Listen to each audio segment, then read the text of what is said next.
You can't cover the history of Canadian music without including Paul White. Paul was the executive at Capitol Records of Canada, responsible for launching the careers of Anne Murray, Edward Bear, Robbie Lane, the Staccatos, and many, many more. It was 1957 when Paul White arrived in Toronto from his native England. In 1957, I was one of those wonderful immigrants. Arrived in Toronto as a cub reporter, thinking I could get a job on the Star or the Telegram at ease, and they told me to go off to Sudbury and other places and learn about the country. And after 2 weeks, I realized that the £50 I brought with me, which is about 150 bucks, was running out fast, so I thought I better get a job. I found a shippers wanted at Capitol Records. I didn't know what a shipper was because in England they were called warehouse men. So I went and applied for the job, and there were about 50 or 60 people applying for this $40 a week job, and I got the job simply because I brought references with me. Unfortunately, the next day I forgot where the hell the company was, and I almost lost the job because I was late for the first day. Well, I moved over from the shipping department into the order desk, and when I was there, I started a bowling league with all the other record companies and started a newsletter. Then EMI took over Capitol Records, and the manager said, we have to get some more staff, so get that Englishman and put him in promotion, he can write. And that's how I got started.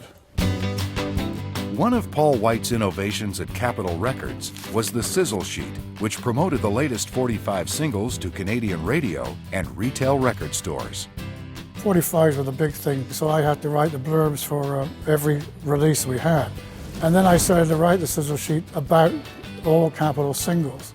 And then I expanded it when I became promotion manager to all Capitol Records. It was so fragmented in Canada that you could have a hit record by a Canadian in Montreal and it would sell very well, but it wouldn't go on any charts anywhere else in the country. And my first breakthrough with that was Barry Allen from Edmonton with Love Drops, which I actually managed to get on coast-to-coast stations. With Barry Allen, we actually sold 40,000 singles, which was very big for 1965. In the early 1960s, one of the biggest sellers for Capitol Canada was the singer known as Britain's answer to Elvis Presley. Cliff Richard was such a big star in Canada. He didn't make it in the States, but here I could have released an album a week by Cliff Richard and we'd sell 50,000 copies. Another Paul White creation was the Capitol 6000 album series, which he originally used to release the back catalog from Capitol's British parent company, EMI. That series quickly expanded to include US and Canadian albums. In early 1963, Paul discovered an exciting new sound from England on a 45 single he'd received from EMI.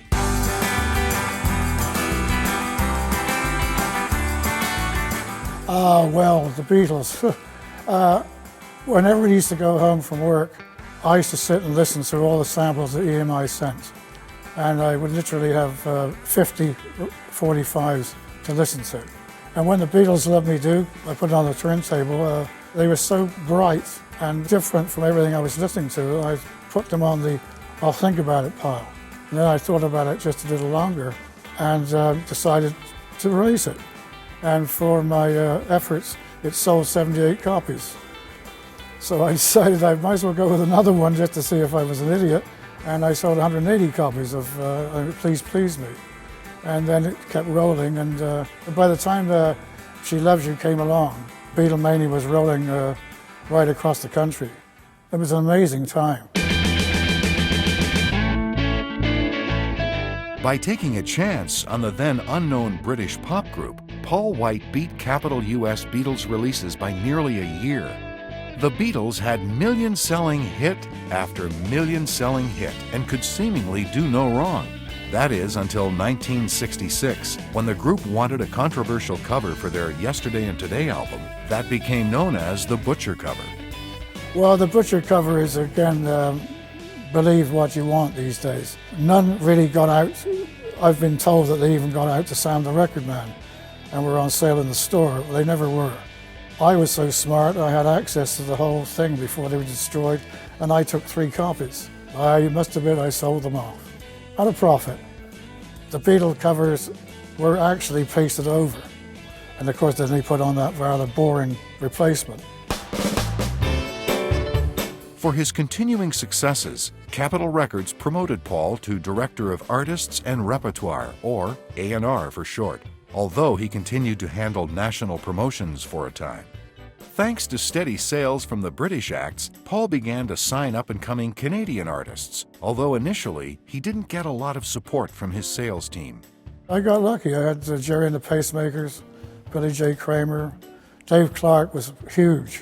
But I'd say that most of the English Invasion easily sold 50,000 albums every time we released them. And that was part of my problem with Canadian talent, is because our salespeople were having so much fun just walking into record stores and taking orders for the Beatles and the British Invasion, that when I tried to get them to promote Canadian artists, it was too much trouble for a lot of them.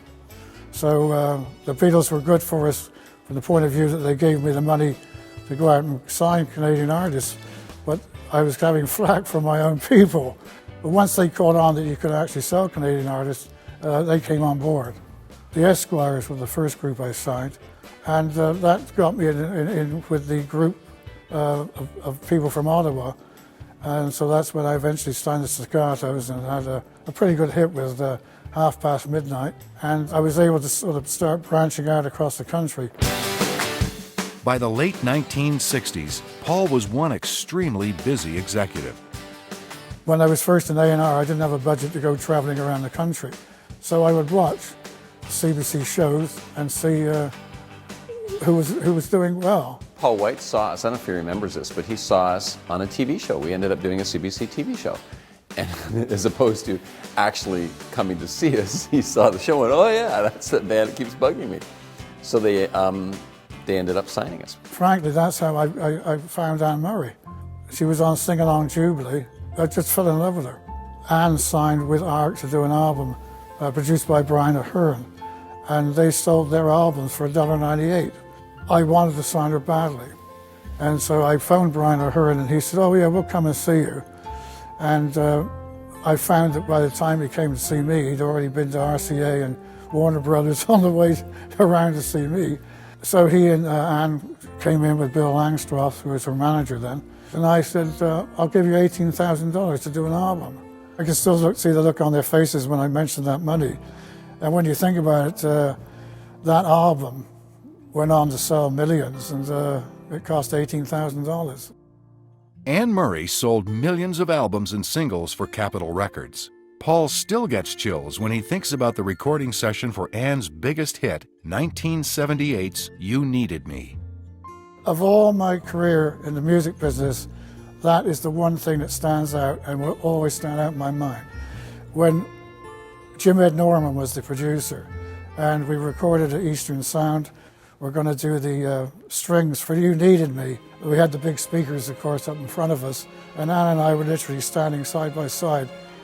And when the strings went on, the shivers went through everybody's body in the studio. It was one of those magical moments in the music industry that's what you're there for.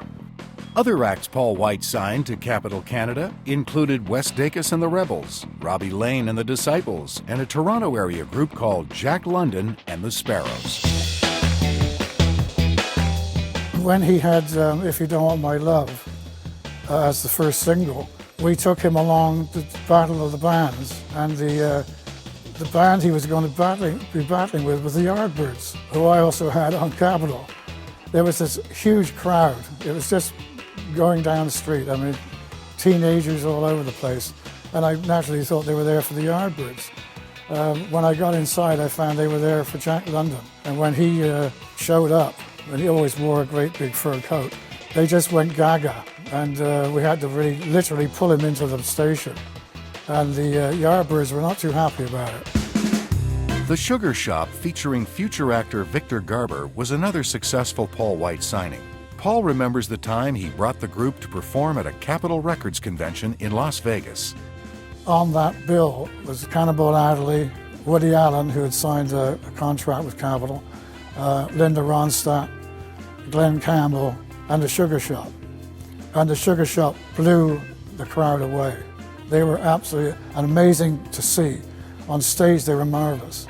But Pete Mann didn't really want to be a big star. If you talk to Vic Garber now, of course, he just laughs at that time because he's gone on to the Titanic and other things.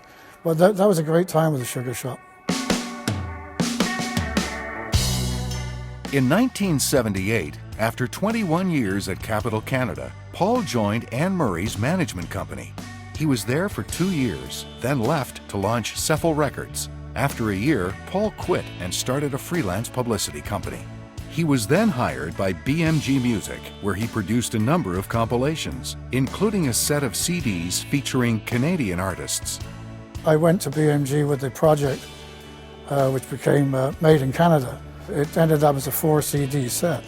One of my proudest achievements, actually, because I wanted to put things that you can't find so much. And that was a joy to do. Paul White retired in 1994, but continued to work on projects that interested him. Looking back on his incredible journey through the Canadian music industry, Paul says, "It's been fun. It's been a lot of fun."